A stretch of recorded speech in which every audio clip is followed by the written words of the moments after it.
What? The camera is like way off center. At least it seems like it, or you're just not in.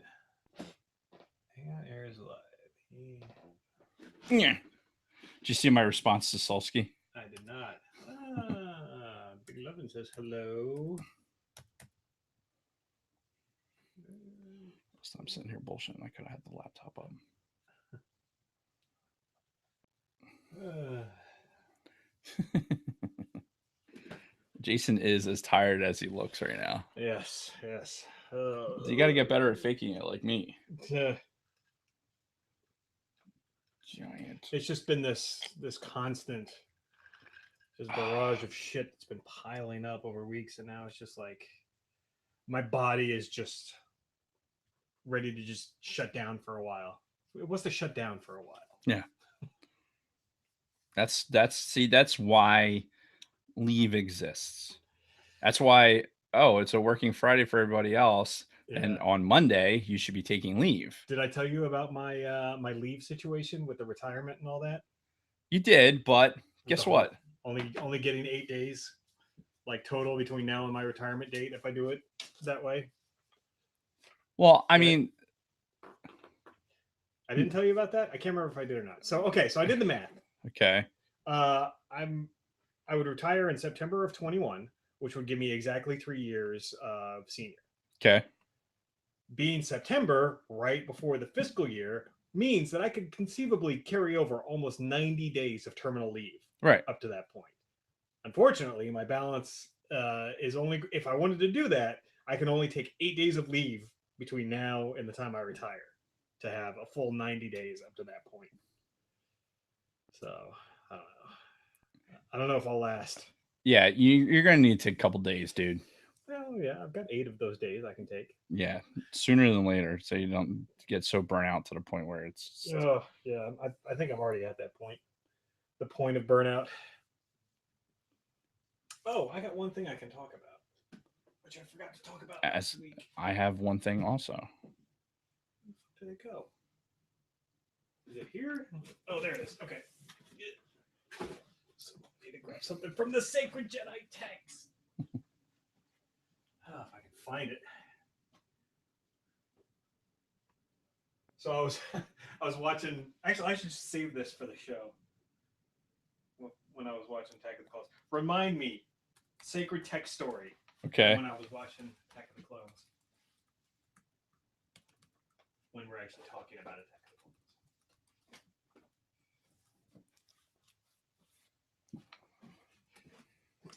the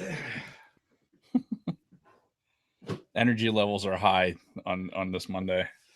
Yes. Not. Right. Gentlemen, Isaac, Mr. Levin, Mr. Solsky. Isaac. All right, let me send to generalized. Now, I am 90% sure that it's your toast this week, so we're just going to go with that. Okay. I'm pretty sure mine was last week. I don't remember what the fuck it was. Um, I don't remember either. It's irrelevant at this point. Hopefully, we don't scare Brady this week. We scared him last week? Apparently. Oh,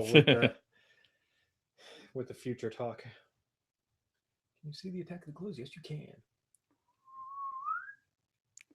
Only if you touch Natalie's boob. All right. So, which means I should move this.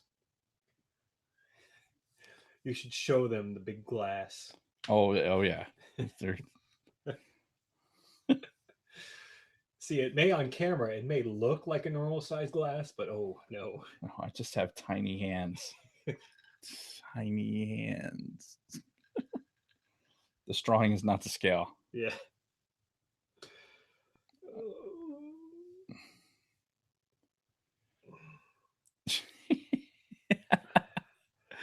Oh, Jason. I might go to bed at like 7:30 tonight. Like the second we're done, I may just go crawl right into fucking bed. Good luck with that. We ready? Yeah, yeah. This is what I responded. with What the was Yoda. what was the original post?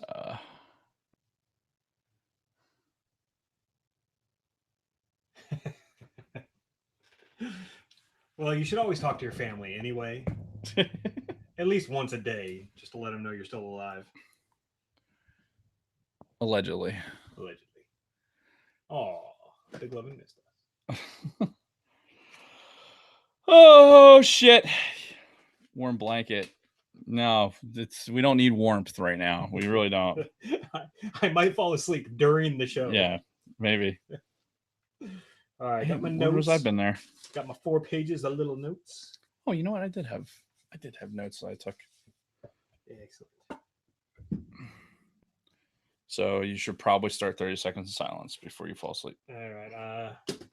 Don't have my fucking watch on, so how do you not have your watch on? I don't know. I don't know what's going on. Oh, I was in a fucking secure area all day today. Oh, so boom, boom, boom, boom. It's the downfall of having a smartwatch. If you go into a classified area, you can't fucking wear it. Total bullshit. Yeah. All right. So it's your toast. Mm-hmm. Wait, hold on. You got a fucking watch. Why don't you do 30 seconds of silence? I'm getting ready to. All right. Good. And then you can just initiate with the toast. All right. 10 seconds. Wait. What? 5. Oh, before 4, we start the 30 seconds. 3, 2, 1.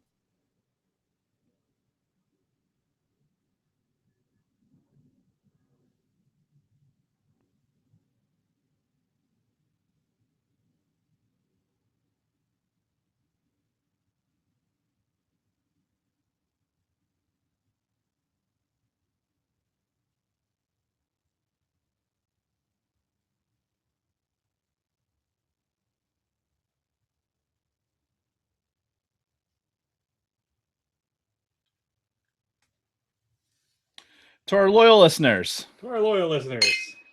Whoa. Who I know I've missed us. Wow, that was impressive. that was a good sound. Giant mug Diet Coke. So might have to have this every show now. I know. That noise was. Oh, let's try that again one more time. Holy shit, man! So snap on it. So we're in the studio. I'm all fucking disheveled today.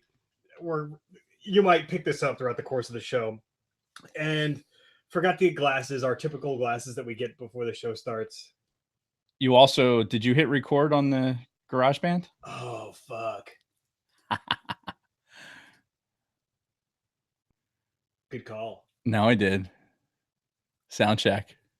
Hello. Hello. Hello. All right, we're gonna have to do this 30 seconds of silence again, I think. All right. Or just do the toast again. We already got the silence. We just need to do the toast again. But don't you need the silence on the audio? Fuck, you're right. God damn it. See? Everything's fucked up. It's it's bad when Dave's the one fucking like coming back to shit. All right. What's the matter with me? It's called fatigue, man. The worst. All right. All Things Star Wars podcast, take 2. 30 seconds silence starting. Meow.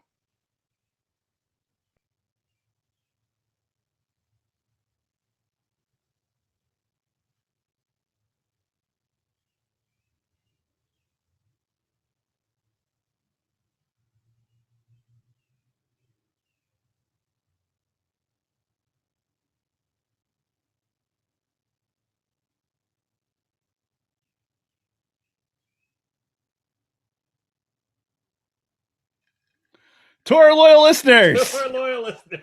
And their infinite level of understanding of our fucking shenanigans.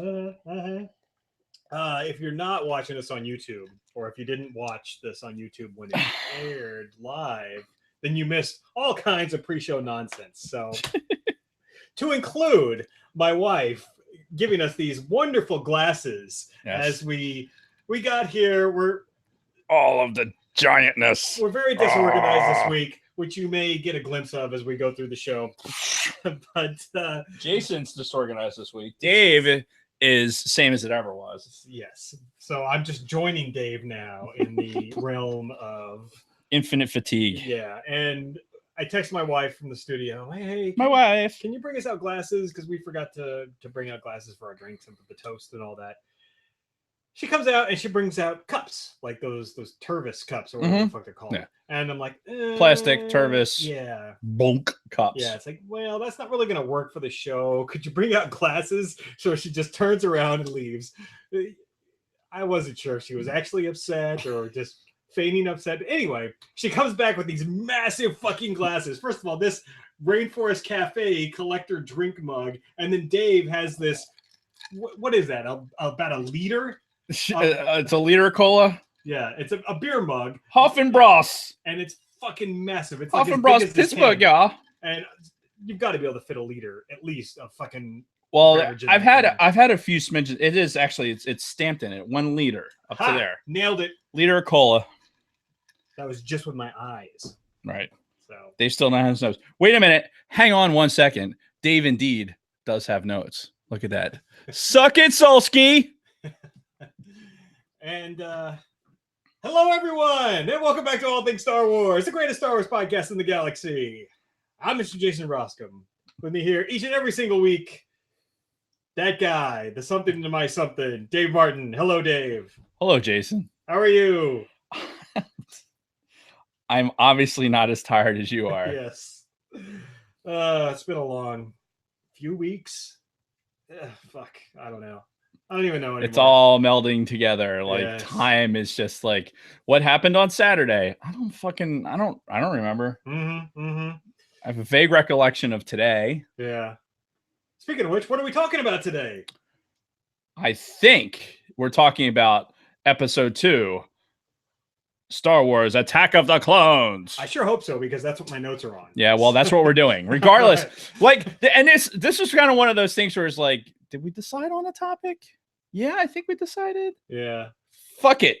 Like, I legitimately is like, I'm not even going to text him. I'm not even going to text him, see if like we're on path or not. I'm just going to like whatever I show up with. If he did the one thing and I did another, then we're doing it. Fuck it. It's like really 2 episodes in one. Yeah, really doing it live. As I'm going down my... Especially since there's no show notes. We have our individual notes, but there's no show notes because, Jason's lazy ass. And then... Really? I've done 105, 106 show notes throughout the course of this show. And now the one time I don't do them, it's all my fault. I'm a lazy ass. This is so ridiculous. Look at the size of this thing. It's like the size of my head. Anyway, so yes, we're continuing on with this look at the prequels. It all kind of started with the 20th anniversary of Phantom Menace, and we've just been kind of going with this prequel thing kind of by accident almost. It wasn't really part of the plan, but what? Oh, can you people not hear me again? No, Jason sounds, I am near. Jason, you sound I am far. Whatever. I am near. I am far. That'll all get fixed in the audio version at least. Anyway, what the fuck was I talking about? It's prequels. Yes. So we talked about Phantom Menace for the last month. We did the actual movie itself and the beginning fucking documentary. So a couple of our loyal listeners are like, you guys should just go through the rest of the fucking movies before Rise of Skywalker comes out. I'm like, well, let's at least do Attack of the Clones. So here we are. Yep. Which obviously means we're going to have to do Revenge of the Sith. Of course. Yeah. Just because. Yeah. So that's that. I was actually doing a little bit of research for Star Wars news, and there's really not much that's happened. Like, Galaxy's Edge that we talked about last week, still open, still things coming out from that. I don't think anything else big has happened. I haven't really seen anything. I mean, just even the randomness that comes across the Facebook stuff. I haven't really seen a whole lot of newsworthy things. Right. Most of it's clickbait shit anyway. Yeah. So. I'll be honest with you. I haven't even watched a Star Wars show. Just because old girl cut her hair and it just doesn't, I don't know. It just doesn't do it for me now. So It's like, whatever. That's it. One haircut and that's it. Huh? Sometimes that's all it takes. Interesting. So yeah, we're going to carry on with Attack of the Clones. I had no news this week. I don't even have much for my week. I have one thing to talk about for my week, and that's really it. Okay. And that is, so some of you people may remember this, the Star Wars Legacy comics. This is book 1. Bob Healy, longtime listener and multiple time guest of the show, good friend of ours. He's a multiple time guest. Yes. How frequently he listens, suspect. Yes, but suspect. Yeah, he has, mentioned that he has heard past episodes. Maybe if he did less yoga and more listening to podcasts, then we'd actually invite him back. Yeah, we've all got to pick our hobbies, right? Yeah. No, you can go ahead and bust Bob's balls. He's not listening, dude. I'm telling you, he's not listening. He might be. Nope. Anyway. Nope. Last year, he actually let me borrow this to peruse because I was over at his house hanging out, and I was kind of flipping through it. He's like, "Hey, you want to borrow it?" I'm like, "Yes," because I've been wanting to read this thing because Legends material, but it takes place in the future. This is like Luke Skywalker's grandson or great grandson, and anyway, Bob let me borrow it. Okay. Unfortunately, this was right before I went away to school last year, Mississippi and Texas. So I didn't get to read it for very long. Went away to that. Kind of forgot that I had it, quite frankly. And I get a package in the mail last week. Nah, this might be 2 weeks ago now. But anyway, he texted me. He's like, "Hey, what's your address?" I'm like, "It's blah, blah, blah, blah, blah." Why? He's like, "Oh, no reason." So in the mail last week, he sends me the last 2 trade paperbacks. So these are actually hardcover trade paperbacks with fucking, dust covers and the whole shooting match. Yeah. So he's like, "You know what? I read some book. There's some big book going around about like getting rid of clutter, like the anti-cluttering thing." And my wife would know about that. Yeah, he read it and he's like, "Yeah, I'm starting to downsize," because he's like us. He's got a lot of collectible shit and stuff around the house, and yeah. And he's like, "You know what? Keep them." So I'm like, "Oh, okay. Well, they will make a great addition to the studio and to the sacred text. The sacred Jedi text." So thank you, Bob. And one of these days, we're going to have to actually read all of these fucking things and talk about the Legacy comic series. So that be that. And that's all I got for my weeks. I don't know what's been going on. So apparently, listener to the podcast and coworker of mine, Big Swede or Tactical Swede, is his podcast went live, or his YouTube channel went live as we were taping. Nice. As we're taping, so I texted him. I wonder if he checks his phone during his podcast. Don't flip over during our show. Finish watching us and then flip over to his channel. Then flip over to his channel. Give him a like, subscribe, all that good stuff. After you finish with us. Yeah, god damn it. So you look here. Look there. Yes. There. I almost wonder if we'd be better. Put the fucking Guitar Hero up. That way we can't see each other. I know it is very tempting to like. Yeah, it's like, there. Oh look, that's squirrel. So you got anything? Oh, I do have something.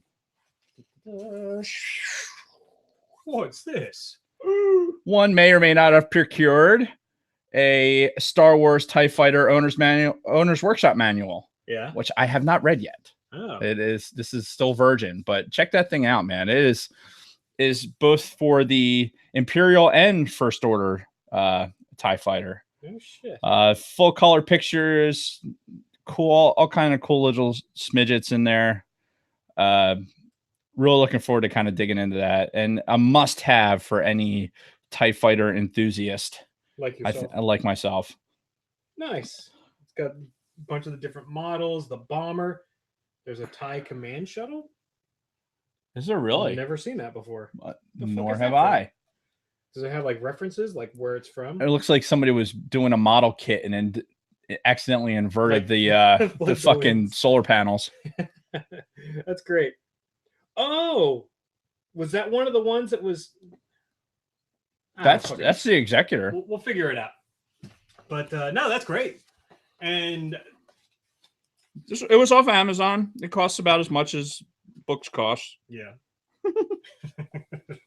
Speaking of books, that is one other thing that's going on next week here in Jersey. So do you remember when my lovely wife, Kristen, who I love very much, picked up all of the Sacred Jedi texts for me last year? All these fucking hardcover Star Wars books in fucking pristine condition. This was at a local book sale from the library here in library here in He's not drinking, folks. in Voorhees. They're doing their big sale again. It's like an annual thing, and the next one is a week from Friday. So a week and a half from now, they're doing another one of these big sales. I'm actually taking that day off of work, and I'm going to go with Kristen and hopefully pick up some more books. Nice. So we'll see. We'll see how it goes. I'm gonna have to go to. I might have to take a few ducats over to IKEA and get us a bigger bookshelf. Yes. Or yes. We're increase the size of that one potentially. Yeah, we're running out of space. Quite frankly, those shelves are ugly as fuck. They're utilitarian. Yeah. I like it. Yeah, I guess. I mean, it works. It's better than stacking them on the floor. So one would agree. So anyway, you got anything else before we get into our main topic? This might actually be one of those times where we have a pretty short episode. Doubt it. So let's have a short conversation about how can I put this? How can I put this in a way that won't sound like complete dickery? When a man and a woman really like each other. Different kind of woman in that case. Yeah. But, well, yeah, and hey, it's Pride Month. I don't know. I got nothing. I'm not gonna say a word. So it's Jason. You know Jason's tired when he's not engaging. Teeing it up for him. He's not engaging. Yeah. Fuck. It was completely like non-Star Wars related to it. I was so fucking aggravated. Just people suck. Like this is atypical of a Dave rant.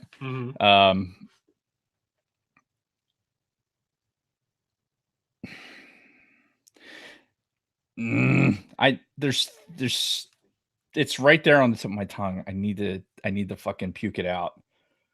Did somebody touch you somewhere? Like No. You know what it is? It's about the performance, right? So this is a PTSD awareness month also. Oh. So a friend of mine, somebody who I knew from growing up, goes to my church and is a Masonic brother. He, Desert Storm veteran, suffers from PTSD. And, we all deal with certain things, certain ways. And, some people, it happens sooner than others. And, it's a whole thing. Sure. So he's been posting something like every month. And I think I reposted the one thing because it's this whole, like, I'm fine thing. Right. I did see that. You did. So it's that I'm having an issue with just the general public and their perception of what fine is. Right. The extremism is going so far. It's getting so further left and right. Like I've made the mistake of putting on Fox. And like we got an old Apple TV from my house, and we put it on the fucking flat screen that the government overpaid for. Right. Excuse me, just so there'd be some background noise. And so I put it on Fox just because I don't have access to any other streaming shit. Sure. Not that I would listen to the Communist News Network or anything else anyway, but we're not here for politics. But it has nothing really to do with politics. It just has to do more of extremism, right? And it really forces the issue of why do we feel the need to, as human beings, right? We have to portray this image, right? This image of self that is infallible, right? And God forbid if you are fallible, then like you can be easily ostracized. Like God, if you make a mistake, like these days, like in this information age that we're living in now, like any mistake you make at any point in your life is going to be elevated because somebody would want to take that and turn it into something, right? Whether it be politics, whether it be a teacher with a red Solo cup in their hand, everyone seems to think that their fucking opinion matters. And listen, I am probably a classic narcissist, right? Where I think I'm smarter than everybody else and whatever, according to my psychiatrist. So generally speaking, you would think that I care about what people think of my opinions. And that's probably been true for most of my life. Mhm. Not in the past, like 5-6 years. Yeah. Like I've kind of been able to avoid all that. But as I continue to exist on this earth, like the more and more people think that their fucking opinion matters. Right. And it doesn't. It doesn't. Well, and that's, like you said, it's a product of this information age that we're in now, where everybody feels like they have a voice with fucking Twitter and Facebook and whatever else. Right. So you have all these people whose opinions they think really matter, and you have all these other people that are just moving along with their lives, telling people that they're fine. Mm-hmm. And those people are afraid to say something because they might appear to be weak. Right. And that's probably what hit home the most with that, because I do that all the time. It's a facade. Right. This like, well, I think what's nice about our exchange is it's genuine. Like, I'm not trying to put on airs. I'm playing with my flip flops. I'm sorry, I'm fidgety today. Yeah. I like, this is an honest exchange between two human beings, and I'd like to think so. And you guys. Yeah. But the fact that there's not all these other people sitting around watching us makes it probably that much easier for me. Because generally speaking, I'm not a good person in crowds. Like, if you mean like other people in the room watching us talk, yeah, as opposed to like even people on YouTube watching us. Exactly. I mean, there's like half a dozen people probably watching right now, and I don't even think about that because we're talking to each other, right? Sure, yeah. So if I get up in front of Lodge and I'm talking to people, like what's exhausting. An exhausting part of my life is that human interchange where I'm trying to project that, I have control of everything when I don't. Mm-hmm. Right. And there's a lot of us that are like that, not just military guys, not just people with PTSD, but just people in general. Mm-hmm. And those people that have an issue like that, they can't talk about it yet. All these motherfuckers that feel like they can talk about whatever the fuck they want. And that, like, it's the most important thing in the world. I this past week, I had just an overwhelming feeling of like, I really wanted to disconnect completely out of Facebook and fucking off of everything, because there's too much bullshit. There's too much self-important bullshit. Mm-hmm. I'd like to think that people would like to know what I know about Star Wars, because we know a lot about Star Wars, sure. Right? Because we're experts. We're experts. Experts. Sure. Allegedly.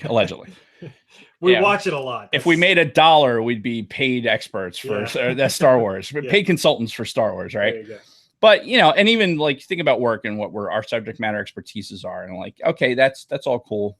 But then it's I don't know. It's I have this overwhelming sensation to completely disconnect because I can't fucking stand people, and I can't stand the way the world is right now. But at the same time, it's like, but I find there's some level of enjoyment. Like I can scroll through Facebook and not let shit bother me, because I'll just scroll by it. Yeah. And I'll just look and like, oh, that person's kid's graduating. Oh, that's like whatever. And I'll go on Instagram and like some random fucking Star Wars picture that's out there. Sure. And it's funny because I've been kind of in the same boat for the last couple of months. Like, I was a habitual Facebook and Instagram poster for the longest time, but I don't know, something happened a few months ago where I'm just like, I don't care. I don't think other people really give a shit what I think. So I'm just going to kind of pull it back. And it really didn't stem from any single incident. It was kind of the same type of revelation. It's just a general feeling. And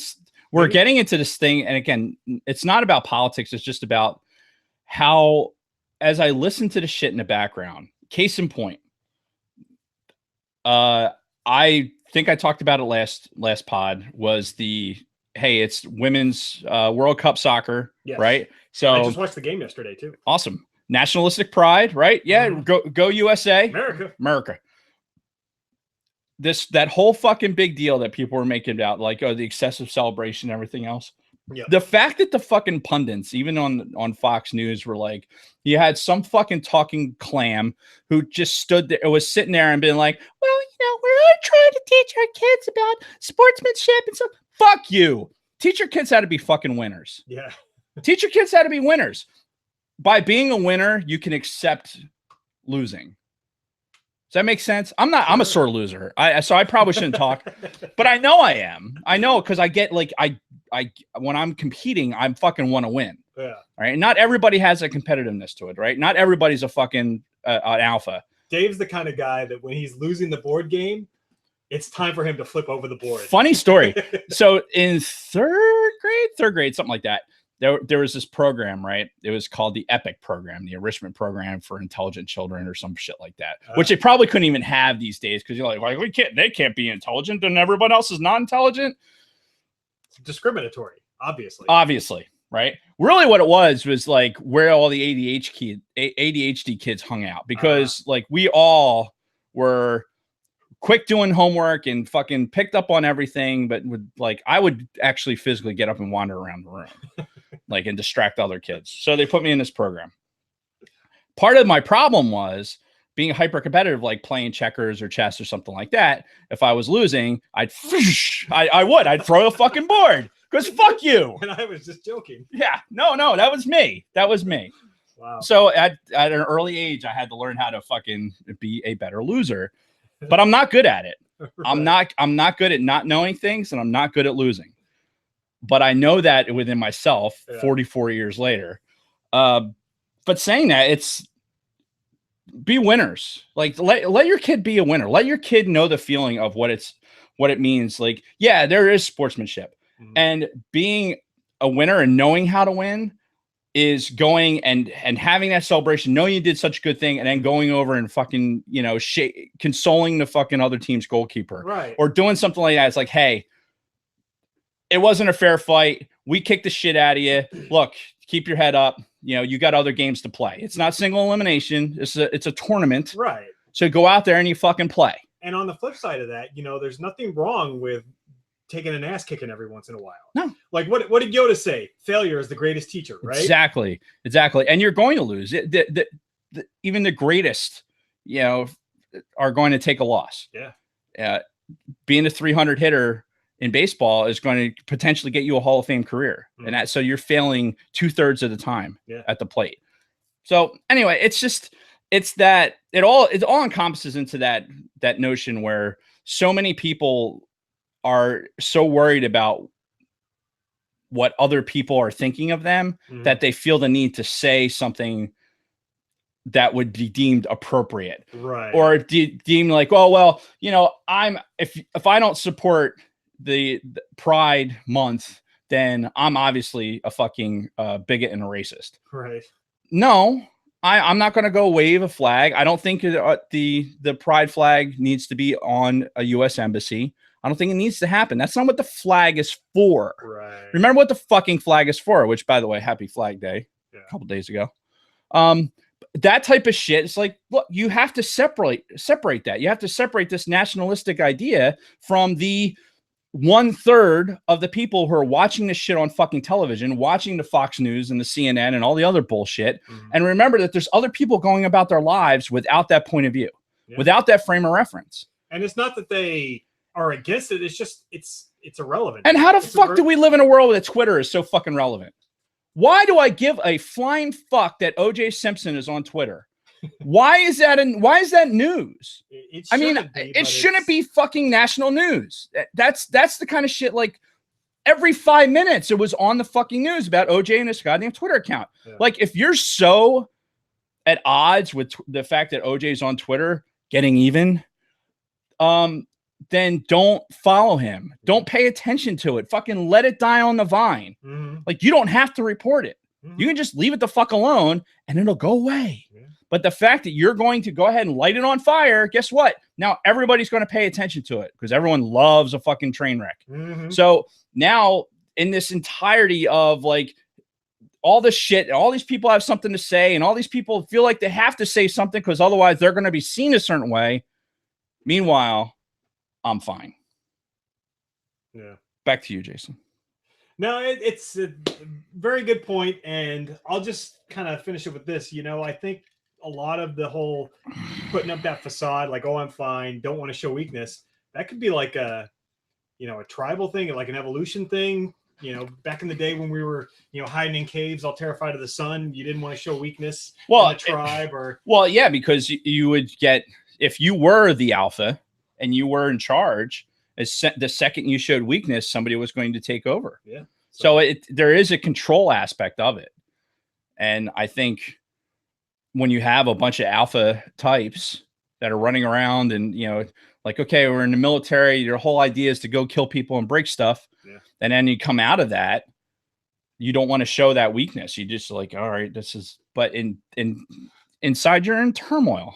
Yeah. Every fucking decision, every time you're out, every time you're trying to talk to people is a struggle, and it's a facade, and it's a mask that you wear. And by the end of the day, from wearing that fucking mask all day, you're physically and mentally exhausted. I can see that. Anyway, that was very disjointed. And it's because Jason didn't have notes. I couldn't get all that to flow into one sentence. But so again, anyway, it's all my fault. Root for fucking America. Go out there, take an ass whipping, and don't be afraid to win. Yeah. Sorry to anybody from Thailand. So anyway, Attack of the Clones. We've been covering the prequels. This is next in the series. If I was going to be sorry about, if I was going to apologize to anybody, I'd be like, I'm sorry, Thailand, that you have to have these German perverts that show up in your fucking country. And you know what? Never mind. I've seen American perverts show up there too. So. Yeah, but I mean, come on. Primarily. Yeah, that'll be a topic for another time. So, Attack of the Clones. Jason trying to stay on topic. Yeah, stay on topic. Attack of the Clones. Yes. So, I don't know how we're going to do this. I wrote 4 pages of small notes. So, well, as per usual, you have more notes than I do. Yeah. So, I'll start off with this. So, when we talked about episode 1, it was the first time I watched it in a long time, and I kind of had a change of heart about it. I had gone from just despising it to not giving it a chance to watching it all these years later, you know, kind of changing my mind a bit. Right. Obviously, the Jar Jar stuff is unforgivable, but the Anakin stuff actually is. And a lot of the problems that we already talked about stem from George Lucas. Overall, I had a much higher opinion of episode 1 after this series of rewatches than I had for years.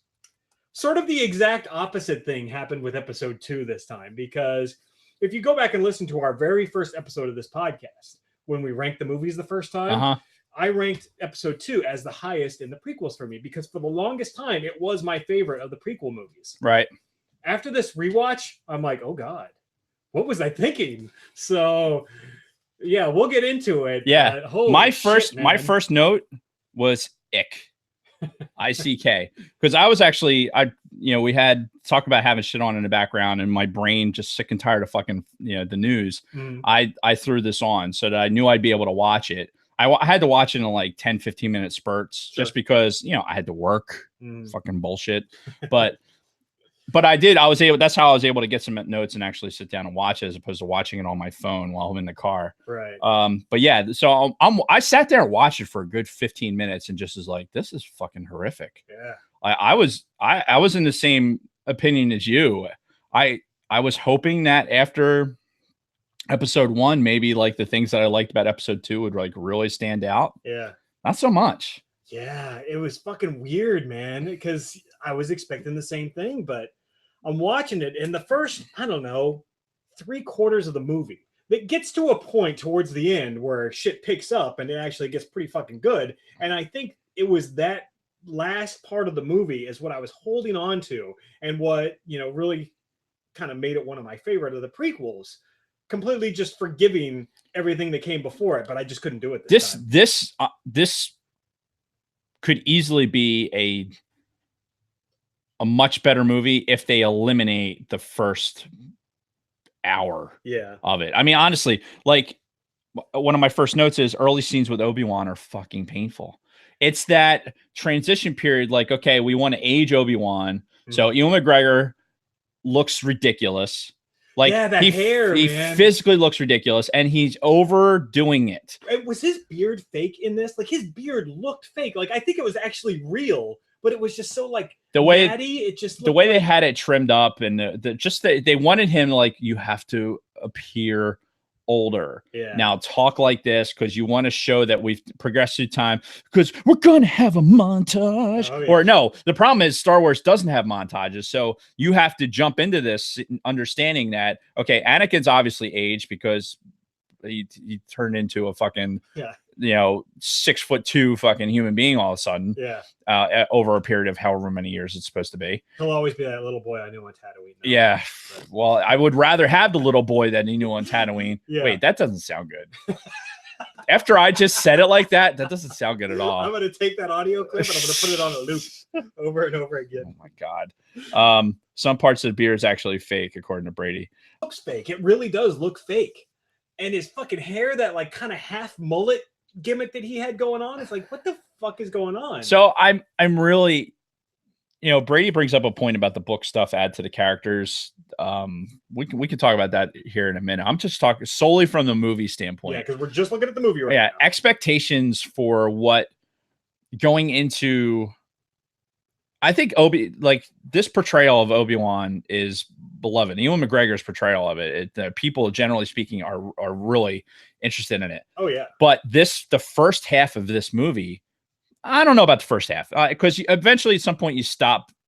Like I stopped making comments about it. Yeah. But at least the first third of the movie, I was like, fucking stop it. Well, stop trying to slow your voice down. Yeah, like the one scene when they were chasing fucking Zam through. Oh, that. Like, do we need those fucking noises? Do we really need the high pitched whining of all the fucking speeders? We get it. They're fucking speeders. Knock it the fuck off.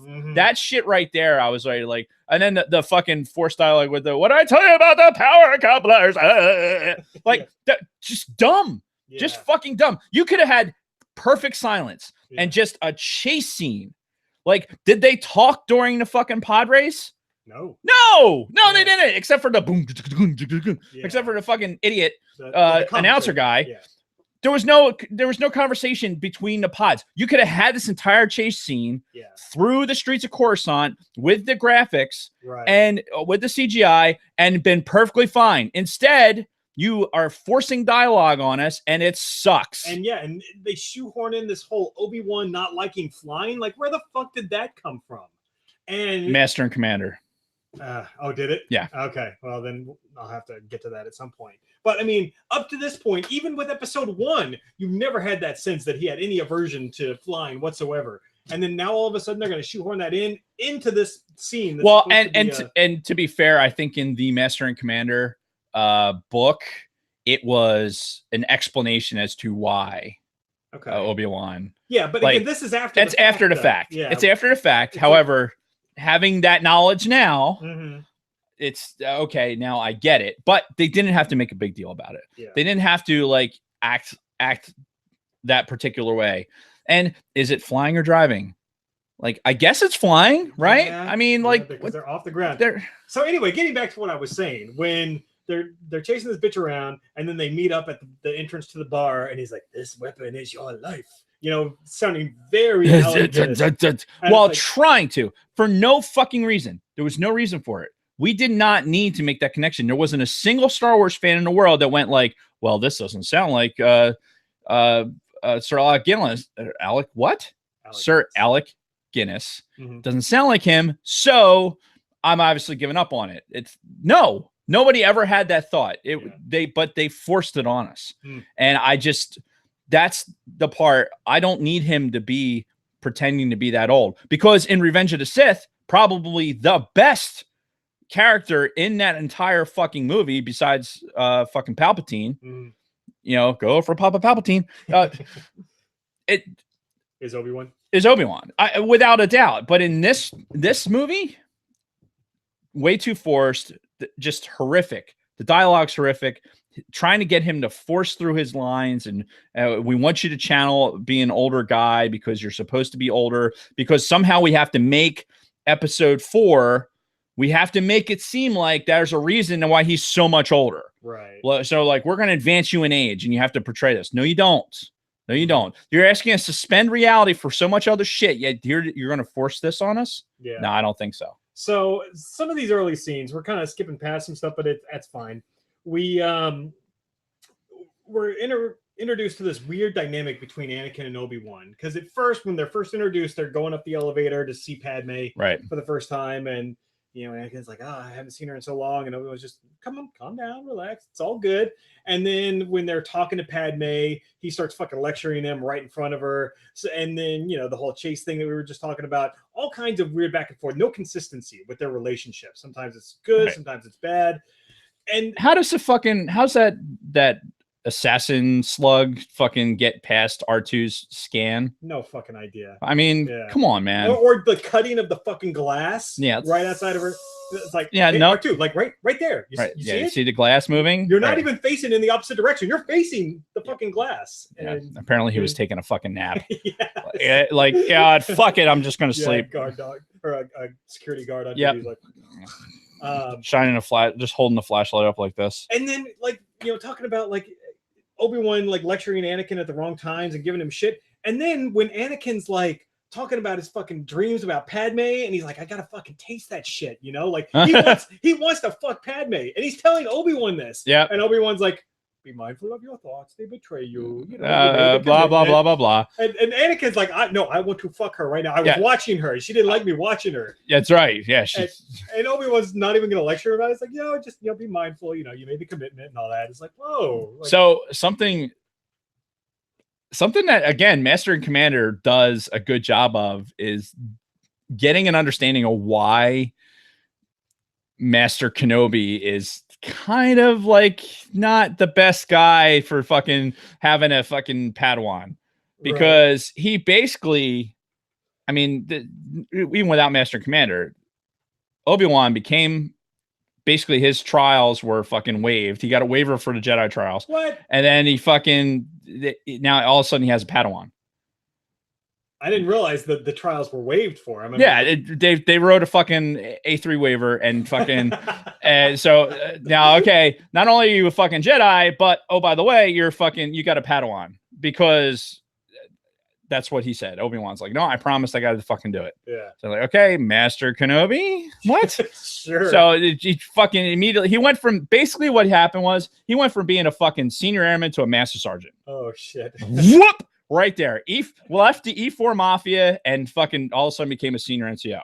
Wow. So it's like, holy shit. Man. And it shows, like, if you really, bad acting notwithstanding, if you just take it from a story perspective and like, what is happening? Why the fuck is Anakin so dicked up and like is so out of control all the time? It's because Obi-Wan's a shitty fucking he's a shitty master, because he also had a shitty master. Qui-Gon sucked balls as a fucking master. You got to read the fucking book or listen to that book. All right, that's going to be my next thing after this. Yeah, while you're in the car, going back and forth on this thing, you should throw it on. You'll have time. Yeah. Now, kind of getting back to some of the awfulness of this movie, the thing that really drags it down for me the most, that like I kind of pinpointed it to one thing.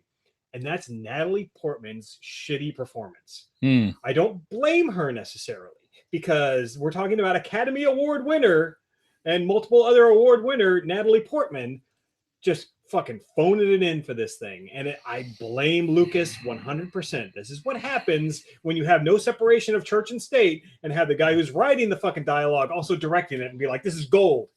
Yeah. So I don't disagree with you at all. I think the other thing to think about is there must have been, we see these cut scenes, right? Where we have these cut ins and outs between what's happening with Anakin and Padme on Naboo. And then now you're cutting back to what Obi-Wan's happening. There's all this stuff. Some things must have gotten dropped because contextually there's a lot lost. Mm-hmm. Because just the outfit changes alone. Like I lost count. I could not keep counting anymore for how many times she fucking changed her outfit. Right. And you go from Leia in New Hope wearing the same fucking white shit with dirt marks on her tits and everything else, right? Wearing the same fucking thing. She wears basically 5 outfits through her whole fucking the whole pretty much. Like let's say 5 or 6. But just because I'm making it up anyway, so fuck it. Yeah, they did have to sell a few toys. So. Yeah, but like, okay, my note is outfit change much. I mean, it's just like we're not changing scenes to enhance the plot or the dialogue. We're changing the scene just to show this character in a different fucking dress. Yeah.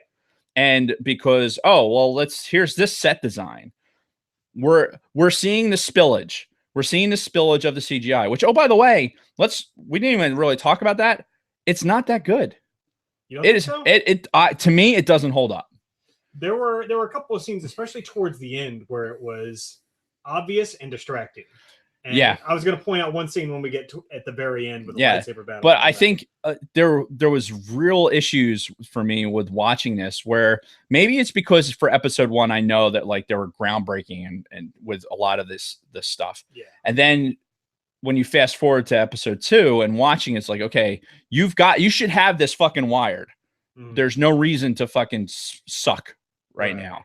And then you're seeing like overlays of stuff. You're seeing like where the animation is just real fucking animation kind of crappy. You know, it's like you're getting a little bit of that, and it's like, man, you don't expect it. You expect it to flow a lot better because they did. So I think they blended it really well in episode 1, where in episode 2, it seems like the cracks on that are starting to show a little bit.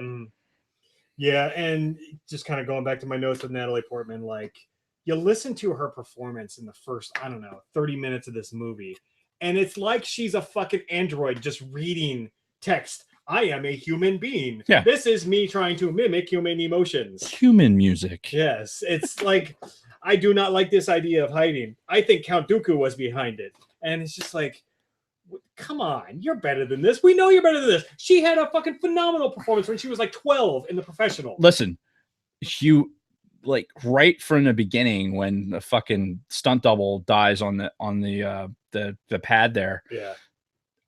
Again, really good animation that blended into shit. Yeah. Like all of a sudden, like got real, like it's almost like it starts pixelating or whatever. Yeah. And up to and including the explosion. It's like they overlaid the explosion onto it. Right. As if I had a model and I fucking overlaid an explosion on top of it, like, old school, like, 60s and 70s. So, and I get it. There probably was a lot to, we don't have a making of to fall back on to say like where their challenges were, but my expectations were higher based on what came out of episode 1. To include, like you said, those performances with Obi-Wan. I think it's the same thing with Obi-Wan and Natalie Portman. To me, Obi-Wan was more important than Padme. And I think the only reason is because I was going to say criticality, but that's not a real word. How critical the Obi-Wan character is to the fucking plot. All these things that are happening, I think they forced this thing on us with Obi-Wan. I had zero expectation of Padme based on the Queen's voice as she talked like this. And again, fast forward to the last third of the movie where things are actually moving and flowing a little bit. She's got half her shirt on. Yeah. Maybe that poisons my opinion of it somehow, but yeah. Now, and you were talking about like the outfit changes. That's not an issue for me because in most of this movie, take her shitty dialogue out, and Natalie Portman is like top shelf. Okay, so I'm going to give you 3 outfits, right? We're going to play a game. Okay. I'm going to give you 3 outfits, and I want you to grade them. Okay. On which ones you thought she looked best in. Okay. Are we doing like 1 to 10 scale? Well, no, I'm going to give you 3, and you're going to put them in an order. Oh, okay. All right. So we have the half shirt fucking the arena outfit. The arena outfit, we'll call that. You have the black leather, and you have the blue dress, the blue jasmine dress from when they're on Tatooine. Oh, well, that's interesting because I can think of 2 that aren't in that list that I think she. I'm giving I'm giving you those 3. Okay. So all right, the black has got to take number 1. Okay. Of those three, that's not my favorite outfit of hers in the movie. Right. But the black has got to be number 1. The arena outfit's got to be number 2 because there are points where she's wearing that fucking shirt and you can see her fucking nipples through that thing. Okay. There is no question that that's what you're seeing through this thing. Those seams. Yeah, like in that shirt. Those are like perfectly placed, except in a couple of scenes where you can see you're like, ooh, hello, and then no bras in space. Yeah, the blue outfit doesn't really stand out for me at all. Really? Yeah. Hang on, I gotta bring up a picture. So what are the others deserving mention? Well, you forgot the one when they kiss, the one where they're on that fucking little balcony near the beach on Naboo when they fucking kiss for the first time. Where she's in like it's like got like a flowery front and no back. Yeah, yeah, okay. Like the exposed back, that's pretty hot. But my favorite outfit in this whole fucking thing, and you may not agree, I think I know which one you're gonna say. The fucking nightgown. Yeah, the pajama. When Anakin's like meditating and she comes out in the fucking nightgown, I'm like, oh. Yeah, nightgown one's pretty good. That got me going. Hang on. Let's see. Padme. But yeah, like her dialogue is shit. She looks fucking fine. Whew. Yeah. So this one. That one. Oh, God, look at those abs. Yeah. Holy shit. Okay. Yeah, I wasn't paying much attention to that one. Yeah. Yeah, it's you think it's like, oh well, whatever, but yeah, no. Anyway. Yeah, I lost my train of thought. Yeah. So, can we as one does. Yeah, no, that one's good. That one's good. Yes. Now, can we talk about again just how terrible the Jedi Order is at this point? One of the first fucking scenes is the entire Jedi Council sitting in Palpatine's fucking office as they're talking about the negotiations with the Separatists and all that. The entire Jedi Council is sitting around the Dark Lord of the Sith. No fucking sense whatsoever what the fuck was going on. We may need to tell the Senate that we no longer have the ability to fucking use the Force or some shit. Why would you do that? Mace Windu being a bitch. Yes. Just a fucking bitch. And even if you I can't use the Force. That's that Robot Chicken part where like, I can still use the Force. Can you use the Force? Why is nobody listening to me? Yeah. Like, if you truly believe that, why would you say that to them? Right. I guess that goes back to the whole putting on a good facade, right? Yeah. Like, oh, no, we don't want to show any weakness. No. Again, Master Commander, as from this perspective, the Master Commander book actually does a really good job of like, wow, yeah, that's why this makes sense now because the fucking Jedi suck. Yeah. Bottom line, the Jedi suck salad across the board. Obi-Wan, God love you, but what the fuck, man? You still were like kind of going in line with all their fucking like, oh, the council said this, council said that. No, you think for yourself, man. I even wrote that. Hold on. This is like halfway down my first page of notes. Obi-Wan is still a bitch to the council. Yeah. And again, they draw that out. Yeah. So I even have a note later on. Remember when Obi-Wan goes to the fucking library to look for the fucking Camino that's not there? First of all, sidebar.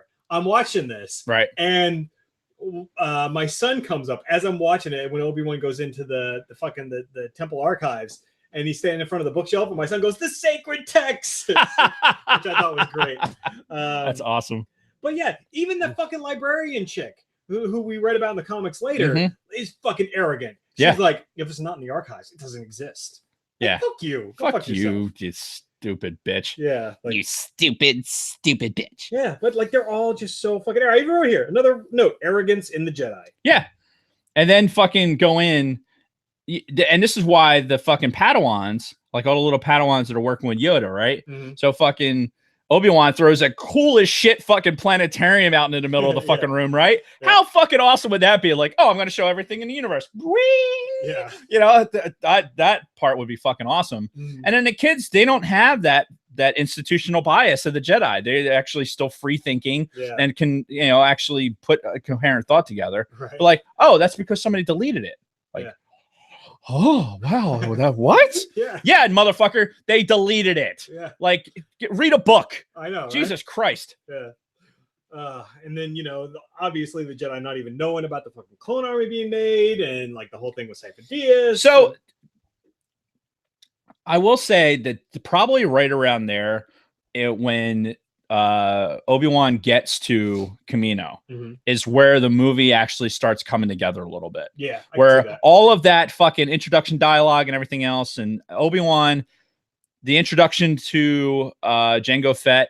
Yeah. That happens with the Kaminoans. I thought the interaction there, like even the CGI started to get better. Like the movie got better but it took a while, and then it just started escalating from there. Yeah. Though I gotta say, Obi-Wan is a terrible detective. When he goes up to Jango Fett and they have their little conversation. Yeah. Ever been as close as the interior? Maybe recently. Yeah. It's like, could you be more obvious, Obi-Wan?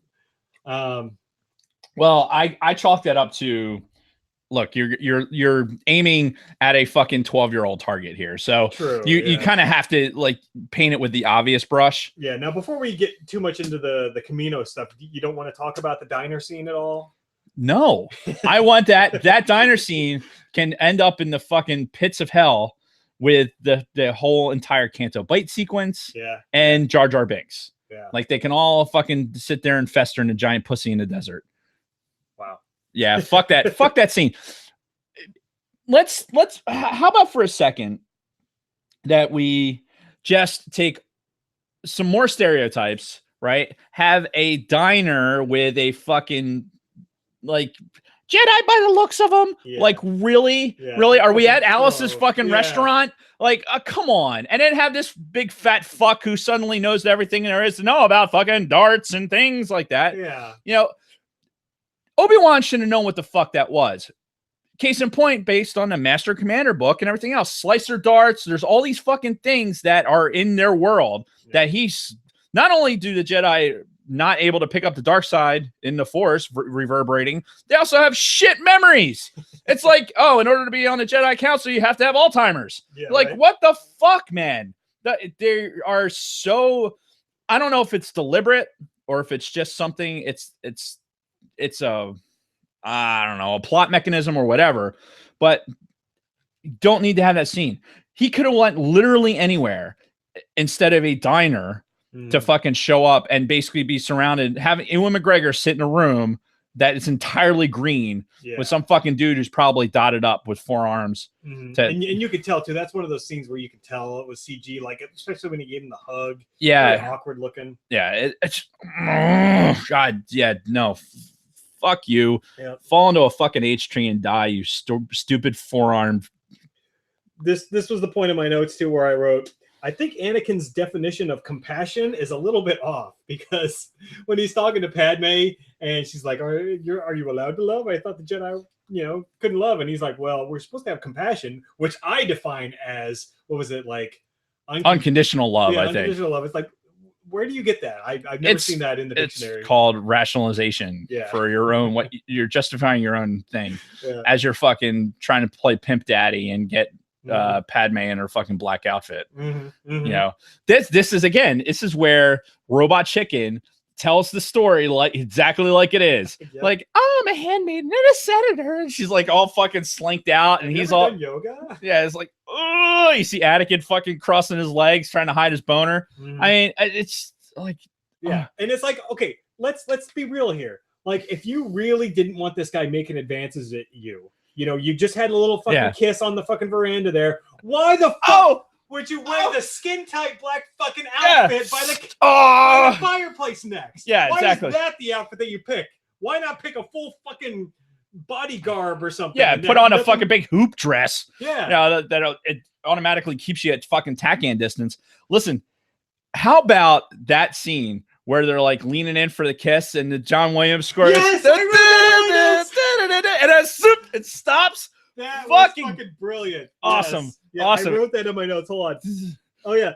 I love the music cutoff as she stops the kiss. Yep. Now, that is funny shit, George. Yes. See, that's subtle. It's subtle. That is the kind of humor that you want. Not fucking, oh, this is such a drag. I'm quite beside myself. Oh, my God. So my hatred for 3PO really started developing in this movie. Yeah. Which very understandable. Yeah, it's such potential with like meeting up with Lars and Beru and fucking doing all that shit. I bought into all that all the way up until the point where fucking 3PO gets off planet, and now we're in 3PO land where he's flying through the air and holding on to things. 3PO could barely hold on to a fucking communicator, let alone hold on to a fucking sled flying through the air. And then when he falls down, how does he not explode into 16 million fucking pieces? What the fuck? Like that whole scene is just terrible.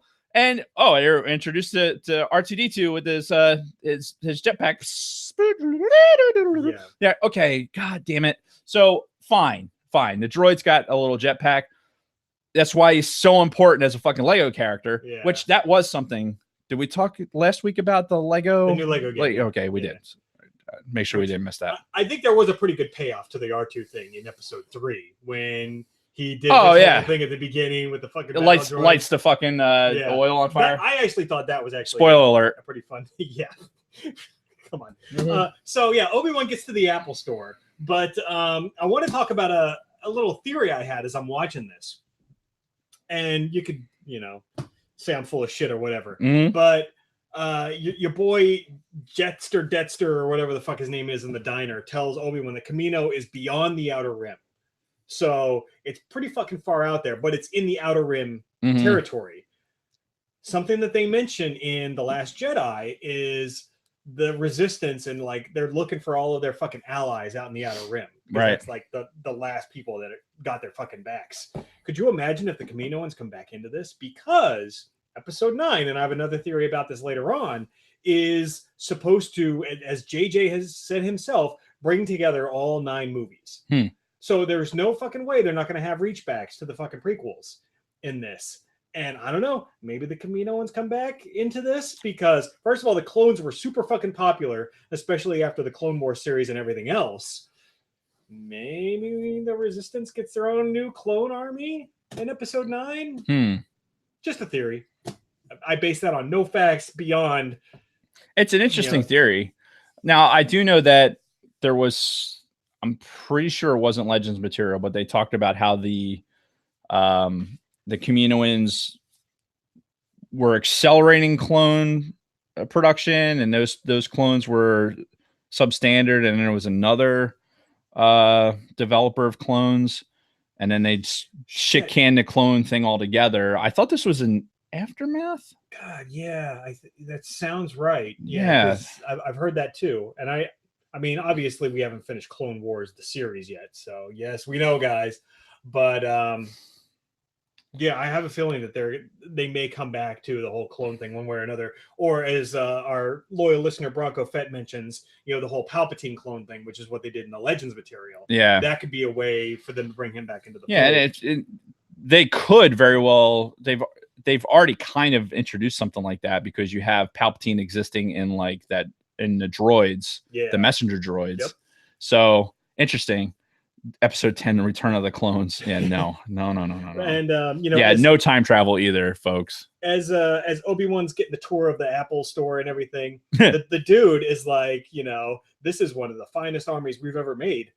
How many fucking clone armies have they made, and for who? Yeah, like clearly this isn't their first fucking time, right? So where are these other fucking clone armies that they made in the past? Apparently, who knows? Who knows? They could have made a Sith army at some point. I mean, true. It goes to that military-industrial complex, right? Where it's like, all right, the first person that gets here gives us the most money. They're going to get the superior product.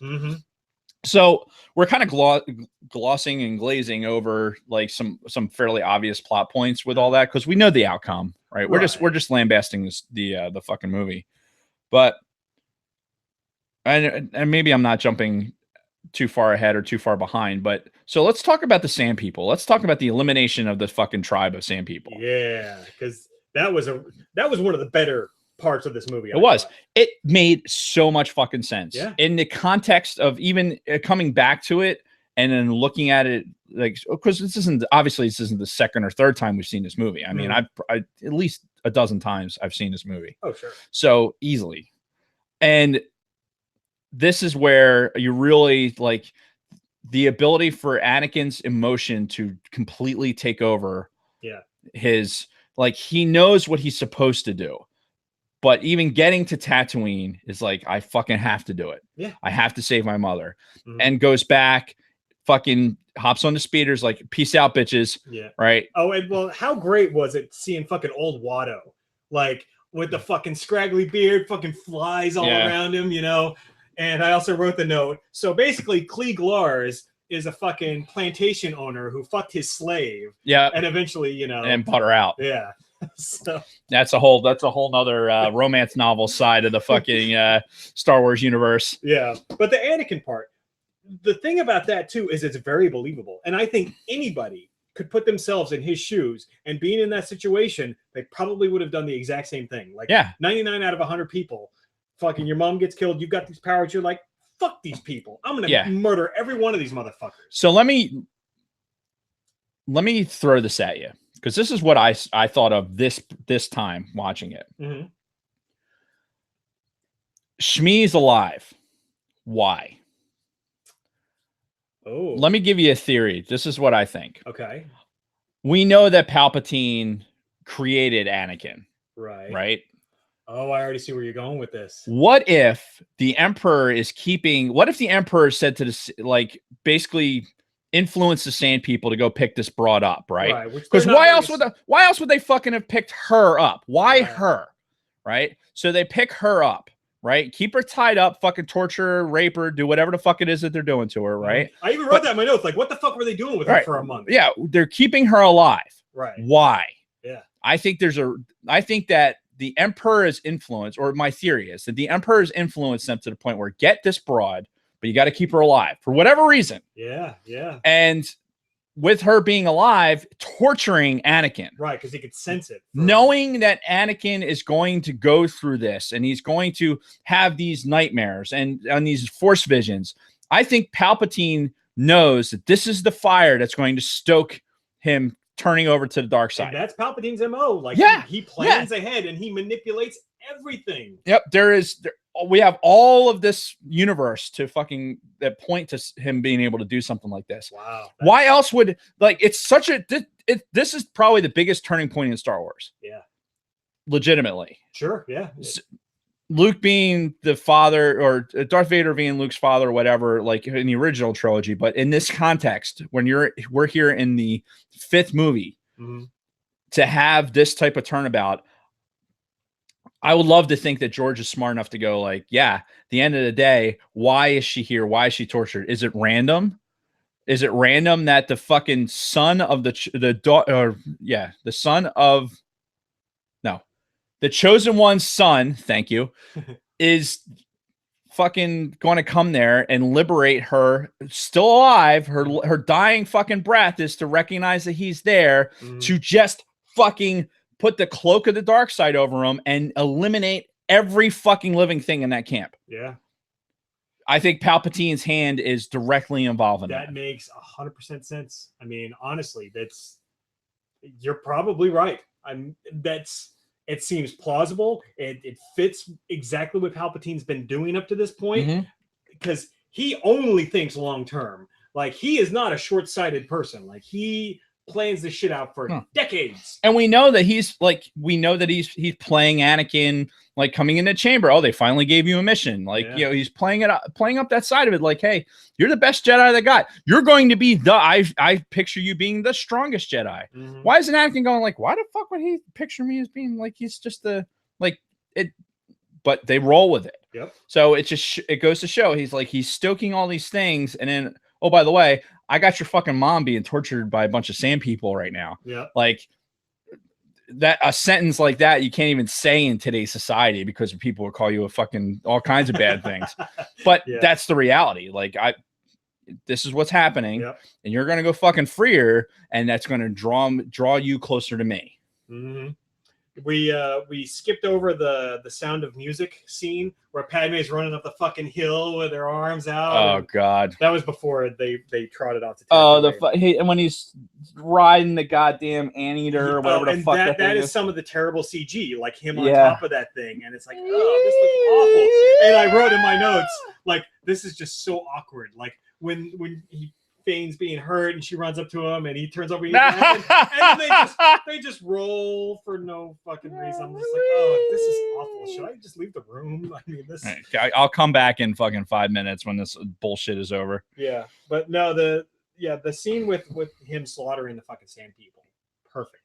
Yeah, perfectly done. Yeah, because again, it's like any of us in that situation will probably do the exact same thing, Jedi or not. You know, the music lead into it. The music was you could picture the violence just. And again, this whole movie, the music, John Williams again is a fucking god amongst men. The like that scene. I wrote in some other notes. The scene when Dooku's fucking flying his little sailing ship back to Coruscant at the very end. That whole musical number as he's going in and he's landing, and then fucking, you know, more Sidious extraneous fucking noise, like well, yes, like stupid noises. Yeah, but yeah, the music like is fucking good at that point. Yeah, just fucking phenomenal.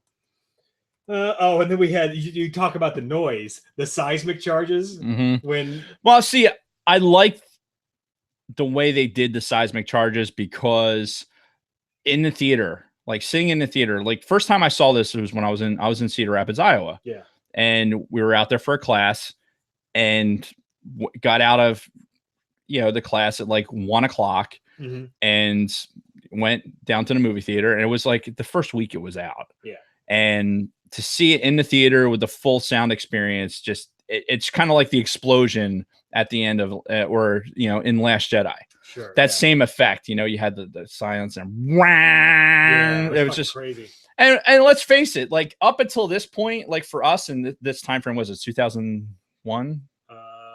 2002. Yeah. So we're all used to now that fucking every single one of us at some point fucking turned the dial up to 11 to listen to the fucking THX fucking vibrate the house to pieces. Yeah. Listen to THX sound. So that was a good part of that. And I don't mind if the space, the tactile flying sequences and shit like that, R4 disciplines, that stuff was good. Yeah. Like I said, the movie started to put itself together, like towards Geonosis, and except for the C3PO. What 3PO? And why the fuck? How does Padme run through? You're in this plant, right? Mm-hmm. All this machinery's going, and they got big vats of molten fucking metal rolling around, right? The place has got to be 150 degrees, right? You would think. Got to be. You've got to be fucking sweating your ass off. She's got this giant fur thing on while she's like dicking and dodging through the fucking like doing that thing and all that. Yeah, and she's still got the fucking thing on. Like, what? Just fucking get that off. Yeah. Get it off. Just throw it off your shoulders. Of all the adult men gawking over you, just fucking there's no reason to fucking still have that on. Yeah, and it's so fucking hot, and she's able to fucking maneuver and get through there, no force ability whatsoever. Yeah, right. Meanwhile, Anakin's fucking like gets knocked down, his fucking her arm gets trapped under a fucking thing, and somehow I don't have the strength. I'm such a bitch. And then fucking he does get out of it, and then his lightsaber gets chopped in half. And Obi-Wan's going to kill me. Yeah. How about all the things flying around right now that are going to kill you? Ass hat. Like, what the fuck, man? Mm-hmm. And there was that one scene, too, where she gets caught in, like, the fucking, the pot. And it drags on for fucking ever. And it's just her just like, and she's just like, I can't get out. And it just keeps going back to her, just looking fucking pathetic inside that thing. Just like, It's like Return of the Dun. Yeah. Dun. And it goes on forever. Well, because it was that. Let's just picture the storyboarding, shall we? Mm-hmm. George saying, okay, she's going to be in this one, and they're going to pour molten metal into it. Then we're going to give the illusion that the one she's in is about to have metal poured into it, and we're going to cut away and cut back. And what you don't realize is it hasn't poured in there yet. And we're going to see it pour. You're like, oh no, she's in there. Like, oh, fooled you. Mm-hmm. Like, so they probably wrote 10 minutes of bullshit for 5 seconds of that. Yeah. And then they probably sat back and went, see, that's nice. That's so nice. And I mean, she's not going to fucking die right there. So it's like, why you're killing it's like every other movie that breaks the fourth wall. It's like, I've got pretty much all of the primary characters in this scene right now. Yeah, so nobody's going to fucking die. Yeah. So we're good. Yeah. Taking a quick step back, going back to Tatooine real quick. After Anakin comes back with Shmi and they're having a little fucking wake for her. Mm-hmm. Did you notice that there was another tombstone there next to hers? Yeah. So I'm sitting here thinking, like, was that Klieg's first wife, and now are we seeing like his two wives, like side by side, like Owen's mom right there? I thought. Well, and then there was the third one after that scene. It was a smaller one, like a fucking kid's tombstone. I'm like, wow, what the fuck is going on the Lars farm? But I thought I want to say that associated that with something that he said about when she got abducted. Oh, like how some of the people got killed. Yeah, that's I kind of equated the two things. I could be totally wrong, Yeah. but it's not something that I picked up on this time. Yeah, because at first when they're doing that, you can see a second tombstone right there, and I'm just thinking like that's Klieg's first fucking wife. Yeah, where's the dog? You know, like, oh, we're just Yeah. gonna bury her next to the dog. Yeah. I just picture this Weird. like Dune style fucking, like, why would you even inter the body into the ground? Like, you'd want to take all the moisture out of it you can get. Yeah. You know, with the which is creepy to think about. Yeah. Yeah. In that situation, because there's so many, like, from a and they did that in Phasma too. Mhm. The like the corpses, they'd harvest all the fucking liquid and shit from them. That's where I think George got some of the idea. Like, again, this isn't a science fiction necessarily, but I think some of the what Frank Herbert talks about in Dune for the desert sand people and everything else, you know, what they're not, their heads don't look like that. They're not aliens. They're like humanoids, but they're wearing apparatus to basically, they're like still suits. Yeah, to conserve moisture. Right. Yeah. So it would, again, why would you keep this fucking broad alive when you can get her moisture? Mm-hmm. You know, why would you have dogs? You Where want do to they get that moisture from? Hey-o! Anyway, so I just totally derailed this right there. Yeah. So I'm gonna look back at my notes. They played Jar Jar like a fucking fiddle. Oh yeah. Like that was probably the easiest manipulation Palpatine ever did. You know. If only there was somebody that brave enough to be able to do it. Yeah. Somebody named Jar Jar. Mm-hmm. Somebody that smells like fish. Yeah. The fish smell doesn't bother me. What? Nothing.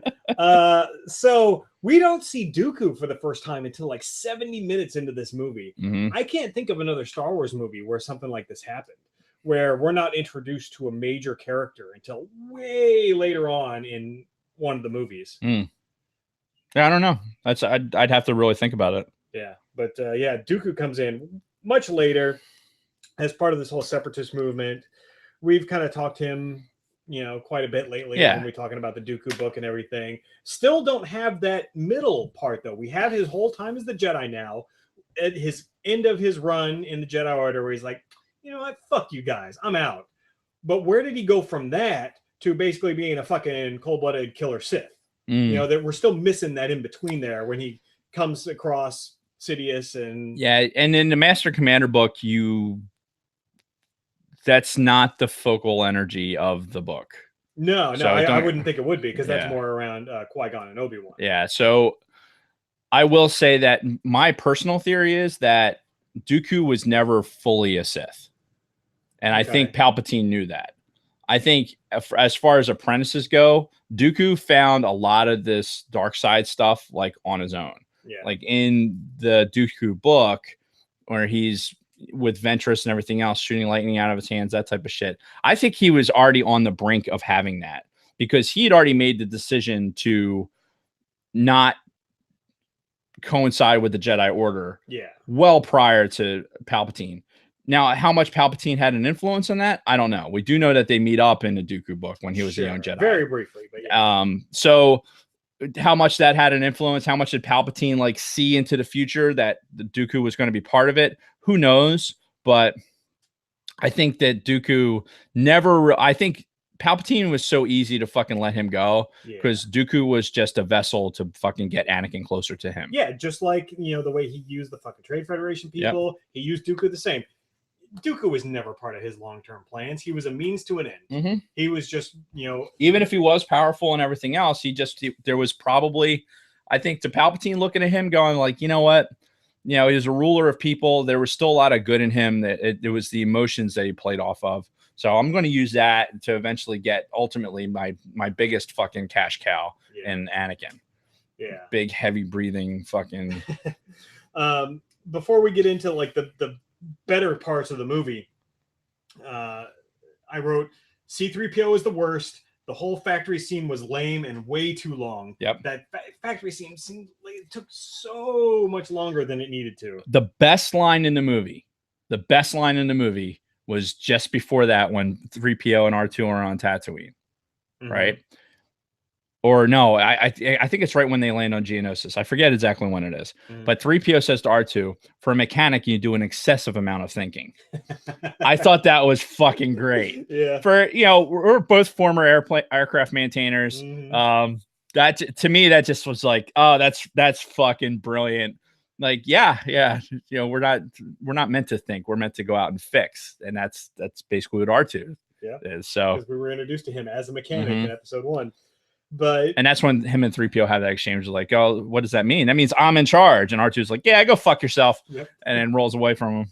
Yeah, and then we get that super awkward "I love you" scene between Anakin and Padme. It's like, where the fuck did that come from? Like, all of a sudden now she's deeply, madly in love with him. She was fight. Yeah, obviously, like, this is why she put on the black fucking leather outfit, because, like, she's like, no, yes, no. Yeah. Oh, helmet. Your helmet is so big. Yeah. And then they get carted off into the arena, and Anakin's like, oh, yeah, we decided to come rescue you. And Obi-Wan just being a fucking dick. It's like, yeah, good job. Yeah. So. And then Padme, like, what about Padme? Like, she looks like she's on top of things. She's showing an immense amount of upper body. Now, she's got great, like, she's built like a brick shit house. So yeah, like, she's got abs. Yeah, her in that fucking. Yeah, I believe that she could fucking climb up there. Like, no doubt in my mind. Just the other two clowns. I actually didn't mind the banter between the two of them in this particular thing. It because it seemed it just, I don't know, it seemed more natural than some of the earlier stuff. Obi-Wan's not trying to be old Obi-Wan. Obi-Wan's just being himself. And this is like Ewan McGregor playing the character, getting to fight, you know, fighting the fucking the crab, long neck crab, how you doing? And fucking stupid spiky hair cat thing. Yeah. And then scratches her fucking back.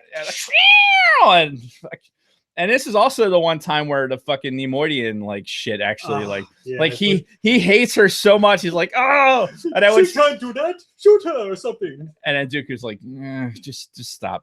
Like, honestly, that entire sequence, aside from the mental math for me, all those Jedi show up, right? Yeah. And they're doing like the cutaway shots, like oh, random Jedi. Here's another 2 random Jedi. When they're like fucking lighting off their fucking lightsabers, right? Like, so he's like, oh, here's a humanoid and a Twi'lek. Yeah, and they're all lighting up, right? How many Jedi were there? Windu says that he's going to take what Jedi we have left and show up there. It looked like maybe 20. Yeah, and then like how many are left after this fucking massive thing? Like, because a lot of them died. They're being closed into the fucking circle, and then Dooku's like, yeah. Which great scene, by the way. It was sweet scene. It was a good scene, and the fucking music's on point and everything else. Like I said, this is the crescendo. What is in my ear? What the fuck? There was there are bugs flying around in here. Motherfuck! Dave had a bug fly right into his ear. God damn it! Feed dogs now. Dogs get fed negative. Who? Okay. Oh shit. Dave's wife is issuing orders over YouTube to Dave. Fed. This is good shit. Good stuff for the show. Hungry dogs, Dave. And this is what you're missing if you're not subscribed to our YouTube channel. To all of you, the bug is trying to tell you to feed the dogs. Fuck me, man. That was awful. And I love when before Yoda shows up with them, and they're about to kill off Anakin, Obi-Wan, and Padme. Fucking Mace Windu slowly walks up and pulls out the fucking purple lightsaber. I just wrote that purple. There it is. And that was a pretty fucking cool scene. But there was another cool scene too where they were still fighting before Yoda and them show up. And I guess he was a Padawan, one of those like dickhead looking guys, like jumps up next to fucking Dooku, ignites his lightsaber, and Jango's just like boom, boom, boom, boom, boom. Like whacks the guy like 4 times and falls to his death. It's like, oh. Jedi are a bunch of fucking bitches, man. Yeah. They really are. Well, yeah, and it just goes to show that like the more inexperienced ones can be offed pretty easily. This is where, if you were a fan of the Legends material, like a later fan of Legends material, and you kind of like think about everything that happened in this particular sequence, the Jedi were so much more powerful.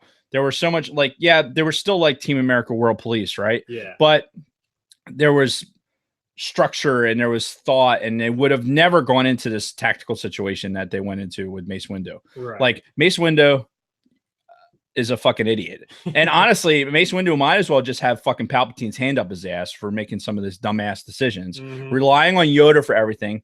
I mean, the entire Jedi Order, they're only like basically as Yoda does. There's a quote in Master and Commander. It's like that states that basically the council goes as Yoda goes. Right. And it's evident. It's evident in both of these movies, in 1 and 2, that Yoda is the council. Like, I am the council. Council I am. Yeah, that's great. So, but you get to a point where it's like, okay, this horrible, horrible tactical situation. You've got all these Jedi who personally, at what point would you say, here we are in this giant open arena space, like no high ground, no thought for anything, just going to go out. And what was your plan, dude? Yeah. What was your fucking plan? You're going to go save these 3 idiots, right? Who got themselves in this situation. What was your fucking plan? Yeah, if it was a stall tactic to wait till Yoda got there, you didn't have to kill 2/3 of the fucking Jedi to get there. Right. You know, and they could have coordinated this before Yoda left, because Mace Windu's like, yeah, I'm going to take the guys. We're going to go to Geonosis. Yoda's like, oh, I'm going to go see what's up with the clones. Yeah. And then what? Yeah. Like, so what happens if Yoda doesn't show up? And why on earth do a bunch of fucking people go, look, and everyone goes, huh? You know, Padme goes, look, and everyone looks up so that they can get conveniently fucking shot with stupid speeders. Oh my fucking god. Those? No, I god, like 'em. the flying ships with the fucking dumb ball turret looking fucking thing. No, cool. god, no. If you're trying, speaking from somebody who is super into World War II and aviation, which, oh, by the way, you weren't around. A B-29 flew over today. Really? There's an air show this week at Trenton Mercer. And a B-29 flew right over the field, like 3,000 feet. And we were talking in the office, and we heard it because it's such a different sound than you're used to hearing. And we just happened to look out the window, and it was Fifi. It was like flying over. Nice. So fucking cool. But the ball turret was something that was basically in the fucking, it was in as part of the aircraft. These things, like on some sort of armature, like away from the fucking thing that would like away from the body. That only it's almost like it was limited by what Hasbro could build into the fucking toy, right? Not what would be functional as a spacecraft, because it went from here to here to here. That's it. Like the radius of motion was fucking ridiculous. You could have had a regular fucking ball turret and got there. I don't need to see the entire clone sitting in this fucking like orb of justice. Yeah. Like it. I hated the design. Take those off of it. You didn't like the Death Star homage with the 3 green lasers that went, you know, from those ball turrets? No, I didn't. Okay. I thought it was not necessary. Okay. And they're saying, fire. Why can't they fire Dooku? Well, we're out of rockets. Okay. And what about the president? They're out of fucking rockets. I'm like, doesn't anybody have any missiles? Don't you have forward cannons? I mean, don't you have something? Something. Shoot the ball turrets at him. Yeah. What the fuck? What happened to those? Oh, maybe this one in particular. This wasn't a fucking gunship. This was just a troop carrier. Yeah. Whatever. Stop. Yeah. Like the original design of the ship. Okay, I'll buy it. Like I like it's a helicopter feel, right? Because they have the open cabin, right, with the doors open. They're kind of hanging there. That's the idea of it, right? They're trying to make it like into a helicopter, but and they put some detail into it, and I appreciate all that. It's some sort of fucking ball turret. Those can suck a dick. So I want to bring up something from this scene where after Yoda gets there and they start evacuating the people. Lucas did not do the ladies any favors when it comes to perception. You know, big focus nowadays in Hollywood is strong female characters and whatnot. We had female Jedi on the field, but when you watch when they're like loading all the people onto the thing, watch the guys. The guys are fucking running and they just fucking leap onto the thing. Then watch them get the 2 women Jedi into the fucking lifts. They're just like slowly, they got to take their hands and they're just like slowly lifting them up and like very gingerly. I'm like, you're not painting these female Jedi in a very good way. Oh, this was George. I don't think George had a high opinion of women. you may not be wrong. But yeah, just like looking at it now through today's lens, it's like, ooh, that probably wouldn't fly nowadays. No.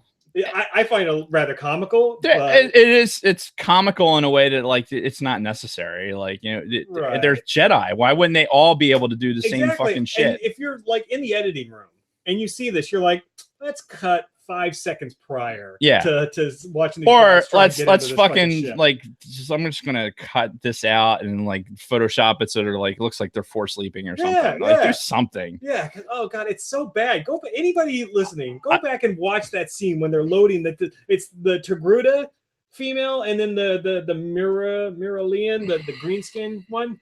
Watch them get into that ship. It's so awkward. It's like you're supposed to be these powerful fucking Jedi and you look like shit. Maybe they were injured. You know, maybe they got shot. That's like the only thing. Sure. So I had another note. Where did it go? Shotgun Mark just made the comment about the lat door guns fired the same exact way as the Death Star laser. Yeah. Whatever. Why? Like that makes no sense whatsoever. If you're gonna have a fucking door gun, right? Why would you need a fucking like a spin up time like that? Why wouldn't you have a fucking Gatling gun? So I'm not as much of an aviation nerd as Dave, and I thought it was cool. So anyway, I love the scene when they were chasing down Dooku, despite the fact that they ran out of missiles. When, you know, Padme gets knocked out and Obi-Wan is yelling at Anakin, you will get fucking expelled from his Jedi Order. Padme would do her duty. You got to do yours. And he said the line, I can't take Dooku alone. Like, he knew how powerful Dooku was. And he's like, I can't fucking do this by myself, which was evident when Anakin, you know, I'm taking him now, and got his ass kicked. And then Dooku had his way with Obi-Wan at that point. Flicked him away like he was nothing. Yeah. And then when it was Obi-Wan and Dooku one-on-one, Dooku, you know, very easily took him down. Yeah. And I did really like, and he did it in both movies, and this one in episode 3, Dooku's fucking banter as he's having the lightsaber battle with those two. Like his kind of cockiness. You know, Master Kenobi, you disappoint me. Right. Yoda holds you in such high esteem. Surely you could do better. Yeah. You know? But I mean, I like that. I actually enjoyed his shit talking. So I think the only issue I had, and Tactical Swede and I were having this conversation when we were watching it. It's like that lightsaber battle up until Yoda's part could have been better. It could like have. It was. I don't know if it was because maybe Christopher didn't have like the same chops as far as the battle would go. Obviously, you can't top what they did in episode 1, right? No, except for the Yoda bit. But I think Yoda's was so like you never saw Yoda with a lightsaber before. So the fact that that fucking happened at all was just fucking remarkable. Well, before we get into that, I want to talk about the portion where it was Anakin versus Dooku.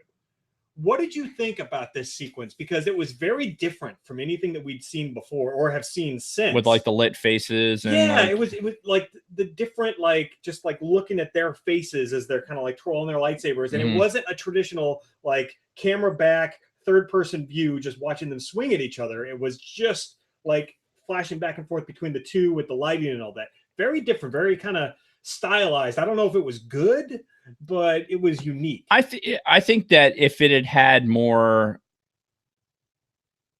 let's say if it panned back more before and then also included something like that, then I probably would have been better. Because let's face it, they could have spent where they had 35, 40 seconds of dialogue in other places. They could have added 35, 40 seconds to this lightsaber battle. Sure. Because it was human on human, aside from the Yoda bit, right? Human on human.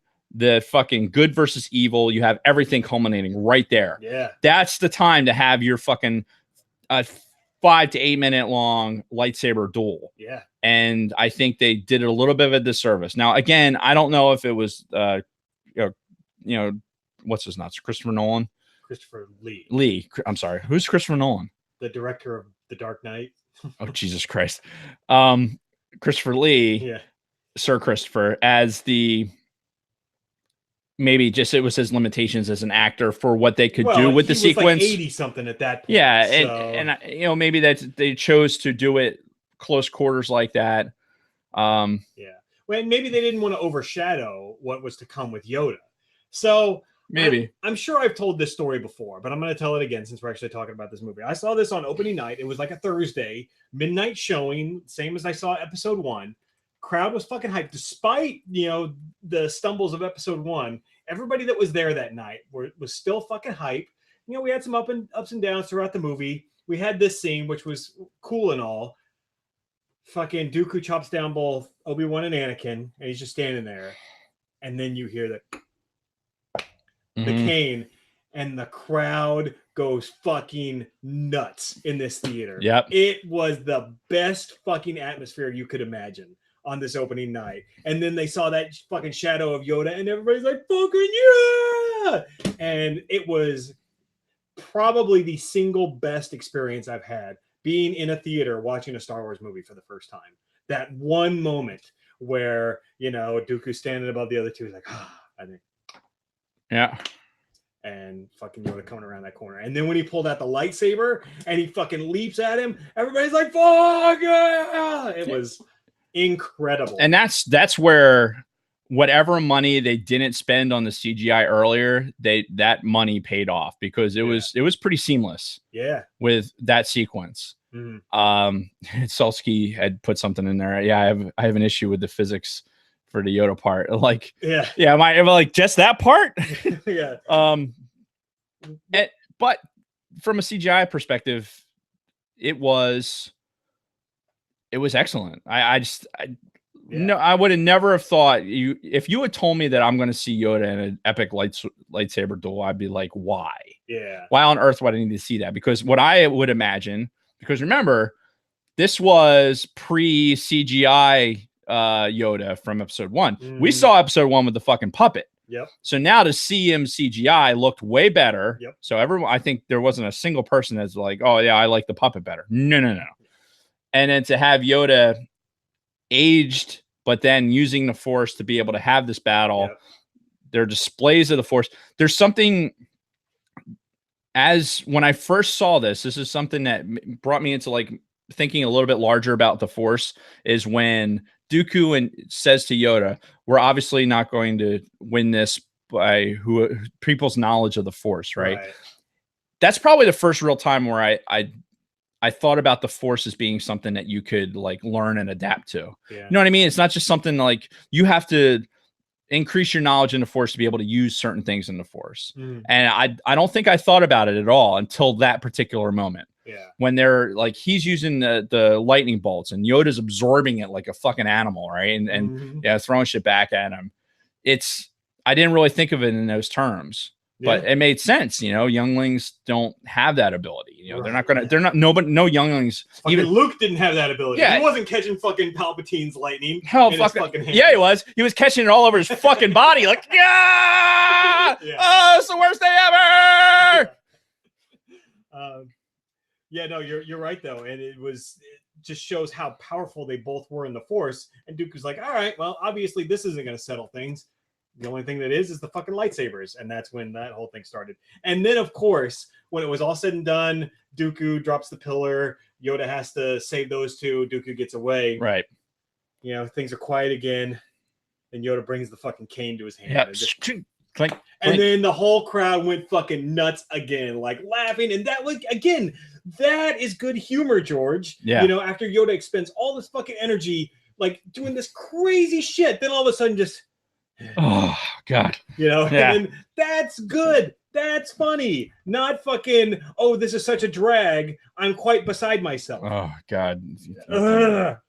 Why would his head work in the fucking, like, the contact points aren't even the same. Like it's got to be like a universal cannon plug. That's the only thing that makes sense. It's like all droids. It's like one hinge though on the battle droid. Like 3PO is not connected by a hinge. I'm grasping at straws here. God damn it! Oh, it's fucking worse. Well, and why being attached to a battle droid body are you going to be like die Jedi scum? Like, what did I say? Like, why would the body like make you like evil? I don't understand.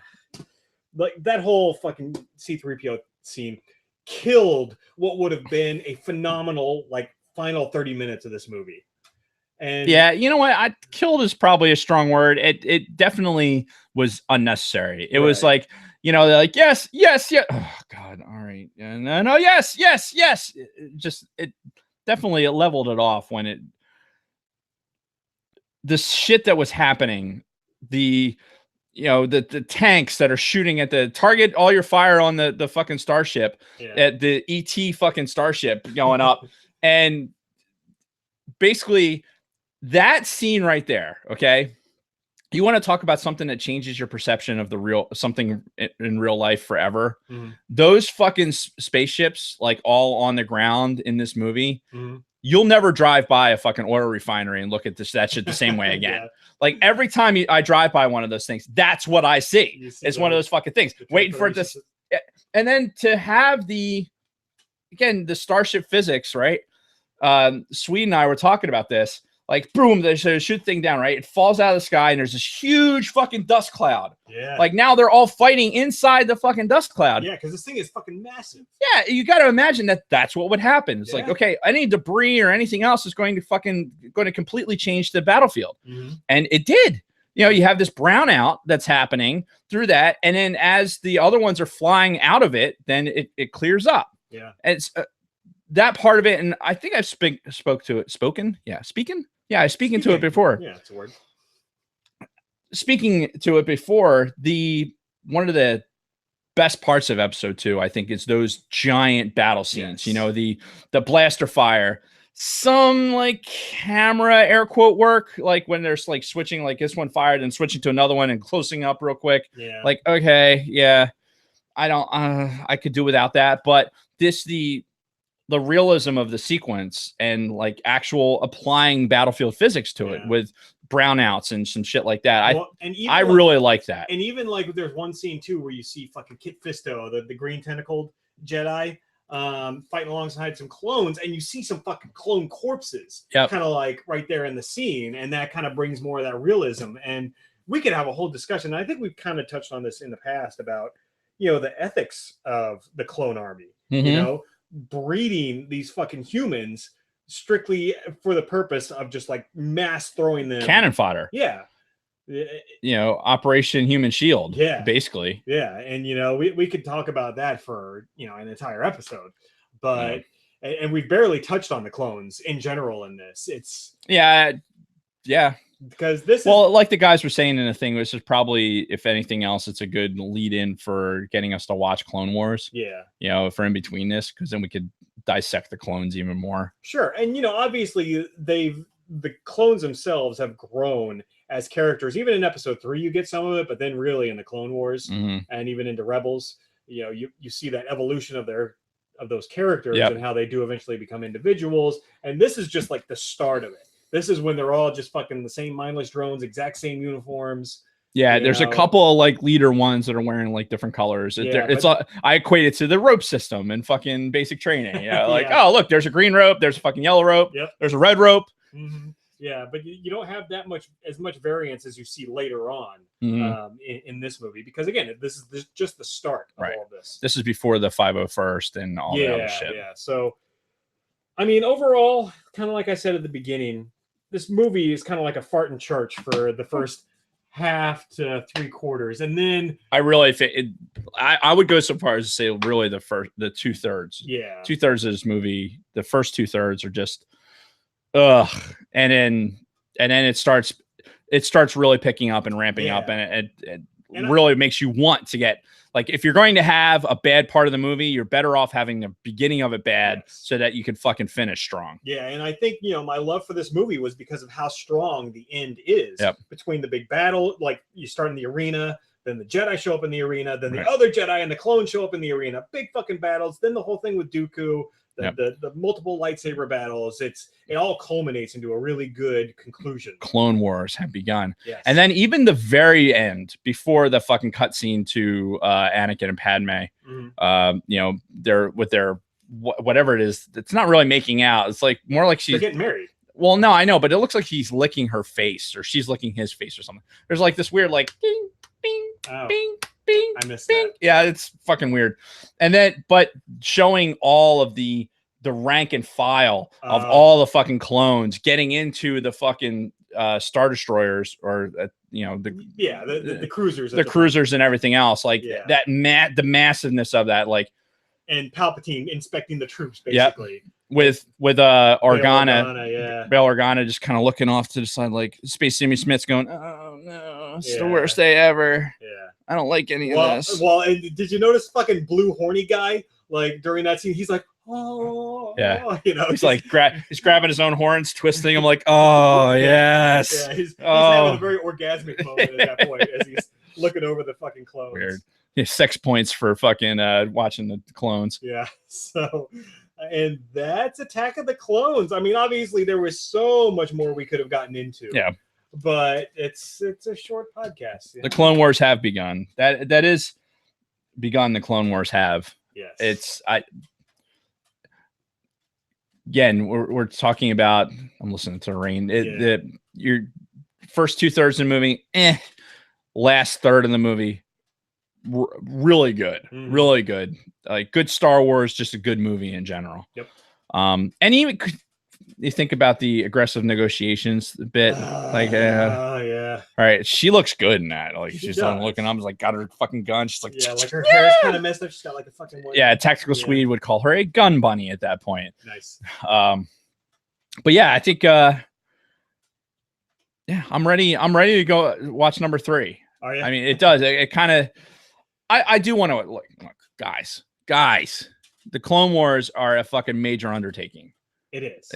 Getting through the series, hours and hours and hours. It is there's some major muscle movement there that we're I don't know that we're going to have time to dedicate that much to something like the Clone Wars series. We're getting into the summer. We're going to start seeing more fucking episode 9 shit come out. Yeah. And don't forget the Mandalorian is coming out before episode fucking 9. So this is honestly, I think the timing is good for getting through the prequels and even just rolling straight through till we get to episode 9. Yeah. This is all like hitting the refresh button, right? Yeah. Everything we do right now, to me, is gear up for episode 9. Yeah. The countdown to the we're in the countdown mode now. This isn't like it's other duties as assigned here. This is fucking everything we're doing right now has a tactical implication to how we're fucking getting to episode 9. Because of the implication. The implication. What a show. That's not what I was referring to. No. Only cool people will get that reference. Whatever. Is that a Clone Wars thing? I don't know. Not. Is it a Lost thing? Nope. Is it a... I don't know. It's another show that you refuse to watch that you should be watching. Game of Thrones? Nope.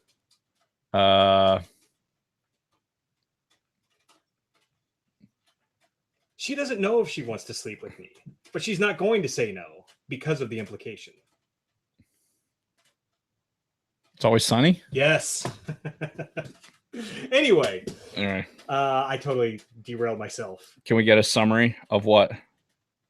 Yeah. What are we? Be more specific. Yeah. Yeah. No, that's all I got. Yeah. Overall, it's such a unique movie. I don't know if I can rank it higher than episode 1 at this point. Like, if we had to re-rank the movies right now, I would struggle between episode 1 and 2 and where I would rank them, because I never would have imagined myself saying this, but I actually kind of like Phantom Menace now. It's crazy, I know. Well, I think the obvious implication is that after this Skywalker saga is completed, I think that'll be the ultimate. Okay, the saga is complete. We've gone over everything. Now, let's rate this thing. Yeah, let's even just talk about it as a whole, whole 9 movies. Like, leaving the side stories out for a second and be like, okay, now that The Rise of Skywalker is out, did they do a good job of bringing these 9 movies together and analyze it as a 9-ilogy or whatever you want to call it? Yeah. Why does my chat keep disconnecting? I don't fucking know. Doesn't that always happen though? Not always. Yeah, but so I'm anyway, fucking starting to sweat. Yeah, it's getting hot in here. So take off all your clothes. I am getting so hot. I'm gonna take my That's an early 2000s reference for you kids out there. Some of you may not understand. I have got to piss Yep. A monkey's racehorse right now. Yeah. Well, I mean, that's it. So we might as well just finish up the show at this point. Next week, I don't fucking know what we're gonna do. It's so much shit going on. Start my first college class. We got the third Thrawn book coming out in a month. So that's gonna be awesome. It's something we got to keep around, which means I need to finish Master and Commander before that. Yeah. I can't be doing 2 Start books at tomorrow. once. Start tomorrow. There's no reason on your drive. Fine. I'll fucking do it tomorrow. There's no reason on your drive in tomorrow that you can't fucking do it. All right. Everyone else has done it. Even Tactical Swede has fucking listened to Master and Commander. Also known as Master and Apprentice.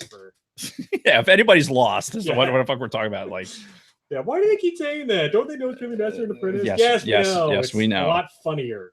Yeah. No fucking tank top. Let that thing smell over in the corner. It's part of the show now. Yeah. Anyway, we should figure out how to like get just like some sort of seat apparatus where it just cools us in the chairs. I'm sure they make those. They got it. Yeah, of all the things we could spend money on, that's what we're fucking spending. We're starting a Patreon. Yes, Patreon. Seats so me and Dave. Yeah, because otherwise, or a silent AC unit, that would be good too. Yeah, an AC unit that doesn't make noise. They call that central air. I think that's what that is. Anyway, so that's it. Oh, from Dogma. Oh yeah. When he comes in, what does he say? He says like no rapture, no pleasure, no exquisite sin greater than central air. Yes. I know my Kevin Smith movies. Yes, excellent. Yep. So that's it. Subscribe, share, do things with social media. Be better at it than we are, because we are the worst. We are bad at it. We're so bad. Like I'm we need to hire a marketing intern. Yeah. An unpaid intern. Hire, air quote. Right. Yeah, we need a summer marketing intern. Yeah. That all they do is represent us on social media. I don't know though. Can we find somebody with the like-mindedness of us to be able to put out the shit that we would put out? Tough to say. Because we're really good at, like, I know when I'm sitting on the shitter and I put out my daily shit content on the Cantina. I'm good at doing that. But then I feel almost like the outside of the Cantina persona is a little bit cleaner than the inside the Cantina. Yeah. Which probably it really shouldn't be the case, because God forbid somebody turns on like, oh, this seems like a pretty wholesome thing, and all of a sudden like, oh my God, they said the word fuck 50 times. Yeah. I know this is kind of like my hiding place, I guess. Again, putting up that facade in the exactly on the other side of that door. Yeah, you gotta look like you've got your shit together. So. Oh my God, make AC chairs. Yes, I agree. Yeah. All right, I gotta go. I gotta pee. All right. Well, thanks everybody, and we'll figure out what we're doing next week. And until then, episode 3. Dave, next week. Okay. We will do it. Do it. And until then, may the force be with you. May the force be with you. Hey. I've been saving that last sip. Oh my God. Okay, now what do I click? Holy shit, I gotta pee. Thanks, gentlemen. Do we need to move the camera? Was Dave in the shot for most of the episode? Getting half of me. Yeah. I don't know what happened. It's like it might have shifted like that or something. Other way. Or no? No, that's it. See? Looks weird. Whatever. I don't give a fuck. We're not here to look at ourselves. Indeed. I don't know why anybody else would want to look at us either. But all right, motherfuckers. We'll see you on the flip side. Peace, bitches. Peace.